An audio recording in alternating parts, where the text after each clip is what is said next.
Hi friends, நான் உங்கள் கணேஷ் ராகவ். இன்னைக்கு நம்ம மிக முக்கியமான ஒரு சிவன் கோயிலுக்கு போக போகிறோங்க. இந்த சிவன் கோயிலுக்கு நிறைய சிறப்பம்சங்கள், தனித்துவங்கள் இருக்கு. 276 தேவார பாடல் பெற்ற ஸ்தலங்களுள் இந்த ஸ்தலமும் ஒன்று. இந்த ஸ்தலத்துக்கு நிறைய தனித்துவமான சிறப்பம்சங்கள் இருக்கு. இந்த அரிதான விஷயங்களை சிலவற்றை நீங்க இந்த கோயிலை மட்டும்தாங்க பார்க்க முடியும். அவ்வளோ ஒரு தனித்துவம் இருக்கு. நிறைய பேர் கோயிலுக்கு போகணும்னு நினைக்கிற நிறைய பேர் மிஸ் பண்ணாமல் பார்க்கக்கூடிய, மிஸ் பண்ணாமல் போகக்கூடிய ஒரு கோயிலாக இந்த கோயில் இருக்கும்.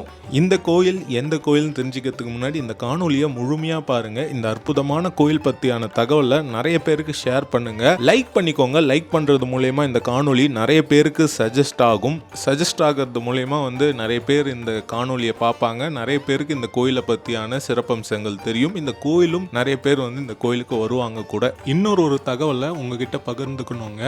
கடந்த ஒரு 6 ஆண்டுகளாக நம்ம இந்த காணொலி மூலயமாவே நம்ம தொடர்பில் இருந்தோம். இப்போது நம்ம நேரடியாக ஒன்றா சேர்ந்து பயணம் பண்ண போகிறோம். போன மாதம் சிவாலயங்கள் நோக்கி நம்ம பயணம் பண்ணோம். இந்த மாதம் காஞ்சிபுரம் ஒட்டி உள்ள ரொம்ப முக்கியமான தனித்துவமான பெருமாள் கோயில்களுக்கு போக போகிறோம். அதோடைய பயண விவரம் தான் இது. இந்த பயணத்துக்கு நீங்கள் வரணும் அப்படின்னு நினைக்கிறீங்கன்னா இந்த நம்பருக்கு வாட்ஸ்அப் இல்லைனா கால் பண்ணி உங்கள் பயணத்தை பதிவு பண்ணிக்கோங்க. அந்த கோயில் பற்றியான வரலாறு, புராணம், கோயிலுடைய கட்டமைப்பு, கோயில் எதற்காக இருக்குன்னு அனைத்து விவரங்களையும் நம்ம பகிர்ந்துப்போம். அது மட்டும் இல்லாமல் காலை மதிய உணவுகள், சிற்றுண்டி, தேநீர், நீர்னு எல்லா வசதிகளும் இதில் உள்ளடங்கிடும். இந்த பயணத்துக்கு பங்கு பெறணும்னு நினைக்கிறவங்க மறுபடியும் சொல்கிறேன், இந்த நம்பருக்கு வாட்ஸ்அப் பண்ணுங்கள். நம்ம இந்த பயணத்தில் சந்திக்கலாம். சரி, இந்த கோயில் எந்த கோயில்னு கேட்டிங்கன்னா கரூர் மாவட்டம் குளித்தலையில் இருக்கிற கடம்ப வனேஸ்வரர் திருக்கோயில். 276 தேவார பாடல் பெற்ற ஸ்தலங்களுள் இது ஒரு ஸ்தலம். அது மட்டும் இல்லாமல் அருணகிரிநாதர்னால திருப்புகழ் பாடல் பெற்ற ஸ்தலத்துள் இதுவும் ஒன்று. இந்த மாதிரி நிறைய சிறப்பம்சங்கள் இந்த கோயிலுக்கு இருக்கு. வரலாற்று ரீதியாக இந்த கோயில் மிக பழமையான கோயில். இது தேவார பாடல் பெற்ற ஸ்தலம். திருநாவுக்கரசர் காலம் அப்படின்றதுனால பல்லவர்கள் காலத்திலிருந்தே பாத்தீங்கன்னா இந்த கோயிலானது இங்க இருந்திருக்கும்ன்ற ஒரு நம்பிக்கை இருக்கு. இந்த கோயிலோடைய புராணம் என்ன அப்படின்னு கேட்டீங்கன்னா ரொம்பவே சுவாரஸ்யமா இருக்கும். இந்த புராணத்துக்குள்ளதான் இந்த கோயிலோடைய தனித்துவமும் அடங்கி இருக்கு. இந்த புராணம் என்ன அப்படின்னு கேட்டீங்கன்னா தூம்ரலோசனன் அப்படின்ற அசுரன், அந்த அசுரன் தேவர்களுக்கு தொந்தரவு தரான். இந்த தொந்தரவு தரதுனால ரொம்ப கஷ்டப்படுறாங்க. துர்கா தேவியிடம் முறையிடுறாங்க. துர்கா தேவிக்கும் இந்த அசுரனுக்கும் ஒரு மாபெரும் யுத்தமானது நடைபெறுது. 2 பேருமே சம பலத்தோட இருக்கிறதுனால துர்கா தேவி கொஞ்சம் சோர்வடைகிறாங்க. இதனால சப்த கன்னிகளை அனுப்புறாங்க இந்த அசுரனிடம் போர் புரிய. அசுரனால முடியல, ஏன்னா சப்த கன்னிகள் 7 பேர் இருக்காங்க இல்லையா. இதனால இந்த அசுரன் ஓடி ஒளிறான். எங்க ஒளிறானா காத்தியாயன மகரிஷி அவருடைய ஆசிரமத்துக்குள்ள போய் ஒளிஞ்சுக்கிறான். உள்ள வர சப்த கன்னிகள் இந்த காத்தியாயன மகரிஷியை பார்த்து இந்த மகரிஷி ரூபத்துல இந்த அசுரன் நம்மளை ஆள்மாறாட்டம் பண்றான் அப்படின்னு நினைச்சு அந்த மகரிஷியை வதம் பண்றாங்க. இதனால இவங்களுக்கு பிரம்ம அத்தி தோஷம் பிடிக்குது. இதனால நிறைய கோயிலுக்கு அவங்க சென்று சிவபெருமானை வணங்குறாங்க. ஆனா இந்த கடம்ப வனமா இருக்கிற இந்த இடத்துல சுயம்பு மூர்த்தியா இருக்கிற சிவபெருமானை வழிபடும் பொழுது அவங்களுக்கு அந்த தோஷம் நீங்குது. அதனால இந்த கோயில்ல இருக்கிற கருவறையில சப்த கன்னிகளுக்கு முன்னாடி சிவலிங்கம் இருக்கும். சிவபெருமான் இருப்பாரு. சிவபெருமானுக்கு பின்னாடி சப்த கன்னிகள் இருப்பாங்க. இதை நீங்க வேற எந்த கோயிலுமே பார்க்க முடியாது. இப்படி ஒரு தனித்துவமான விஷயத்த இந்த கன்னிகள் வழிபாடுன்றது நம்ம கிராமங்கள்ல இருந்து பெரு கோயில்கள்ல எல்லா இடங்கள்லயும் இந்த சப்த கன்னிகளுடைய வழிபாடுகள் இருக்குங்க.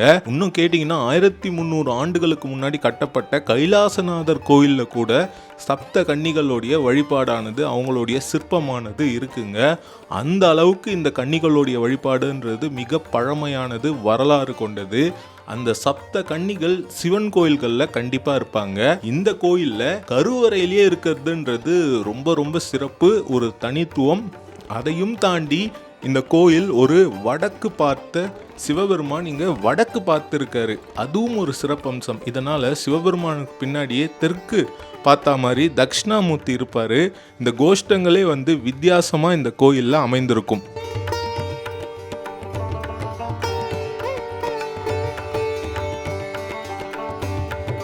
இந்த கோயிலோட சேர்த்து ஒரு நாள்ல 3 கோயில் தரிசனம் பண்ணா நமக்கு முக்தி அப்படின்னு சொல்லுவாங்க. அது எந்தெந்த கோயில்னா, காலையில இந்த கடம்பவனேஸ்வரரை தரிசனம் பண்ணிட்டு மதிய நேரத்துல திருவாட்போக்கி ஐயர் மலை மீது உள்ள ரத்னகிரீஸ்வரரை தரிசனம் பண்ணிட்டு மாலை, அதாவது ஈவினிங் அப்போ ஈங்கோய் மலைன்னு ஒரு மலை இருக்கு.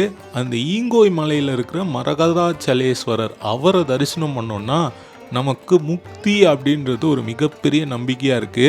இதுல 2 மலை கோயில் இருக்கு. அது ஐயர் மலை ஒன்று, ஈங்கோய் மலை ஒன்று. இது ரெண்டுமே மலை கோயில். இதில் ரத்னகிரீஸ்வரர் ஐயர் மலைக்கு வந்து நீங்கள் ரோப்கார் வசதி இருக்குது. ஈங்கோய் மலை வந்து நீங்கள் ஏறி தான் போகணும். 2 மலையுமே நீங்கள் ஏறி இறங்குனீங்கன்னா அந்த ஒரு நாள் வந்து உங்களுக்கு மறக்க முடியாத ஒரு நாளாக, ஒரு திருப்திகரமான ஒரு நாளாக அது அமைஞ்சிருக்கும். கண்டிப்பாக நீங்கள் வந்து இதை முயற்சி பண்ணி பாருங்கள். வந்துட்டோங்க கடம்பவனேஸ்வரர் திருக்கோயில். அற்புதமான கோபுரம், 5 நிலை ராஜகோபுரம், நல்ல வண்ணம் தீட்டி அற்புதமாக இருக்குது. முன்னாடி ஒரு மண்டபம். கோயில் கோபுரத்துக்கு முன்னாடி ஒரு மிகப்பெரிய மண்டபம். அந்த மண்டபத்தை கடந்து கோபுர வாயில் கடந்து நீங்கள் உள்ளே போனீங்கன்னா வலது பக்கத்தில் அம்பாள் சன்னதி, முற்றில்லா முளையம்மை அம்பாள் சன்னதி. அந்த அம்பாள் சன்னதிக்கு பக்கத்தில் பரமநாதர் அப்படின்ற ஒரு தெய்வத்தை நீங்கள் பார்க்கலாம். இவர் இந்த கோயிலுடைய காவல் தெய்வமாக விளங்குறாருங்க. சல்யூட் அடிச்சா மாதிரி இந்த பரமநாதர் இருப்பார்.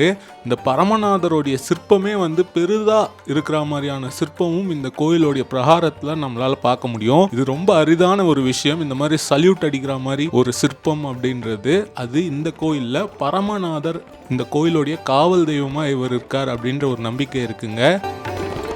அதன் பிறகு கொடிமரம், பலிபீடம் இதெல்லாம் கடந்து நம்ம உள்ள போறோம். கருவறையில வேற எந்த கோயிலும் இல்லாத ஒரு சிறப்பம்சமா இந்த கோயில்ல சப்த கன்னிகளுக்கு முன்னாடி சிவபெருமான் இருப்பாரு. சிவலிங்கமா, சுயம்பு லிங்கமா இருக்காரு. இது எப்படி இருக்கும் அப்படின்னு கேட்டீங்கன்னா, சப்த கன்னிகளை சிவபெருமான் காவல் காக்குற மாதிரி இருக்கோங்க.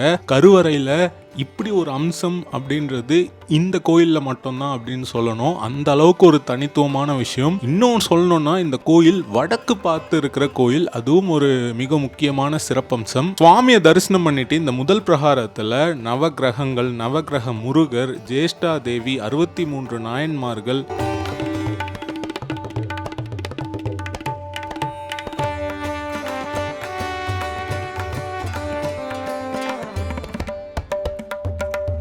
அனுக்ஞ கணபதி,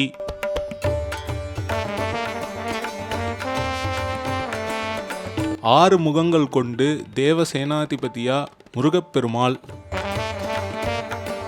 கோஷ்டத்துல பிரம்மதேவர், தக்ஷணாமூர்த்தி, லிங்கோத்பவர் கீழே வந்து பார்த்தீங்கன்னா அருணகிரிநாதரும் இங்கே இருக்காரு. நான் முன்னாடியே சொன்ன மாதிரி இந்த ஸ்தலம் அருணகிரிநாதர்னால திருப்புகழ் பாடல் பெற்ற ஸ்தலமும் கூட. இங்கே சண்டிகேஸ்வரர் சன்னதிங்க. அடுத்த பிரகாரத்தில் நம்ம வளம் வந்துட்டுருக்கோங்க. இந்த கோயிலில் ஒரு தனி சிறப்பு என்ன அப்படின்னு கேட்டிங்கன்னா, இங்கே மூலவர் சிவபெருமானுக்கு பின்னாடி இங்கே சப்த கன்னிகள் இருப்பாங்க. இதை பாருங்கள், கடம்ப மரம், இதுதான் ஸ்தல விருட்சம். கடம்பவனேஸ்வரர் திருக்கோயில் மதுரைக்கு இணையான ஒரு கோயில் இந்த கோயில் அப்படின்னு சொல்லுவாங்க. ஏன்னா அங்கேயும் அந்த கடம்ப வனம் தான், இங்கேயும் இங்கே சிவபெருமான் இந்த பெயர் பெற்றிருக்காரு. சப்த கன்னிகளுக்கு வந்து இந்த பிரம்மஹத்தி தோஷம் வருதுங்க. ஒரு அசுரனை அழிக்க போய் அந்த அசுரன் ஒரு முனிவருடைய குடிலில் போகும்போது அந்த முனிவர் தான் அந்த அசுரன் நினச்சி அவரை வதம் பண்ணுறாங்க சப்த கன்னிகள். அதனால் அந்த ஒரு இதுவை நீங்கிறதுக்காக, பாவம் நீங்கிறதுக்காக இந்த சிவபெருமானை வேண்டிக்கிறாங்க. சிவபெருமான் இந்த சப்த கன்னிகளை காவல் காக்கிறார் அப்படின்றது ஐதீகம். இங்கே ஒரு குளம் இருக்குங்க, அழகாக இருக்குது, குட்டி கிணறு மாதிரி. போய் பார்ப்போம்.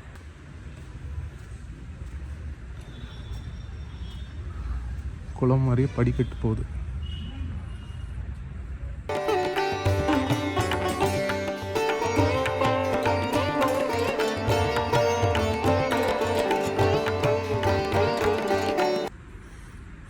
இங்கே பாருங்க, இந்த கோயிலில் இந்த சிற்பம் ஒரு தனி வகையான சிற்பம். சல்யூட் பண்ண மாதிரியான ஒரு சிற்பம். இந்த பாருங்க,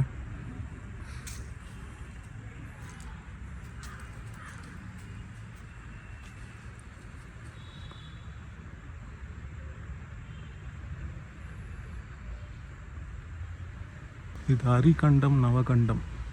இந்த போருக்கு முன்னாடி பலியிட்டுப்பாங்க அவங்களே பாருங்க. அந்த மாதிரியான ஒரு சிற்பம் இங்கே இருக்குது.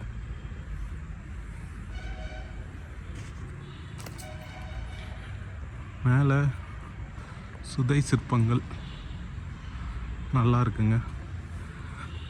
அது அம்பாள் சன்னதி, முற்றில்லாத முலை அம்மன் சன்னதி.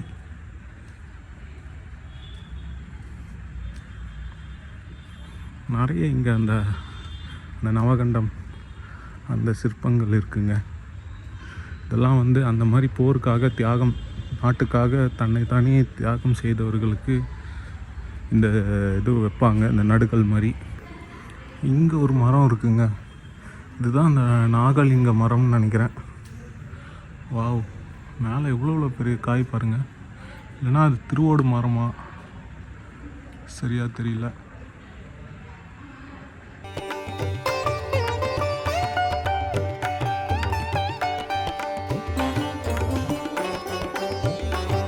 ஃப்ரெண்ட்ஸ், பார்த்துருப்பீங்க கடம்பவனேஸ்வரர் திருக்கோயில். அதி அற்புதமான ஒரு தனித்துவமான கோயில். இப்படி ஒரு கோயில் பார்க்கறது அரிது. 276 பாடல் பெற்ற ஸ்தலங்களுள் ஒன்று. இந்த கோயிலை பற்றியான அனைத்து விவரங்களும் உங்களுக்கு தெரிஞ்சிருக்கும். கண்டிப்பாக இந்த வீடியோ உங்களுக்கு ரொம்ப பிடிச்சிருந்தா நிறைய பேருக்கு ஷேர் பண்ணுங்கள். சப்ஸ்கிரைப் பண்ணாமல் பார்த்துட்டு இருந்தீங்கன்னா சப்ஸ்கிரைப் பண்ணிக்கோங்க. இந்த மாதிரி அற்புதமான கோயில் வீடியோஸ்கள் நம்ம சேனலில் வந்துக்கிட்டே இருக்கோங்க. இப்போ நான் இந்த காணொலியை இங்கே முடிச்சுக்கிறேன். இதே மாதிரி இன்னொரு நல்ல காணொலியில் சந்திக்கிறேன். Bye from Ganesh Raghav friends. Bye.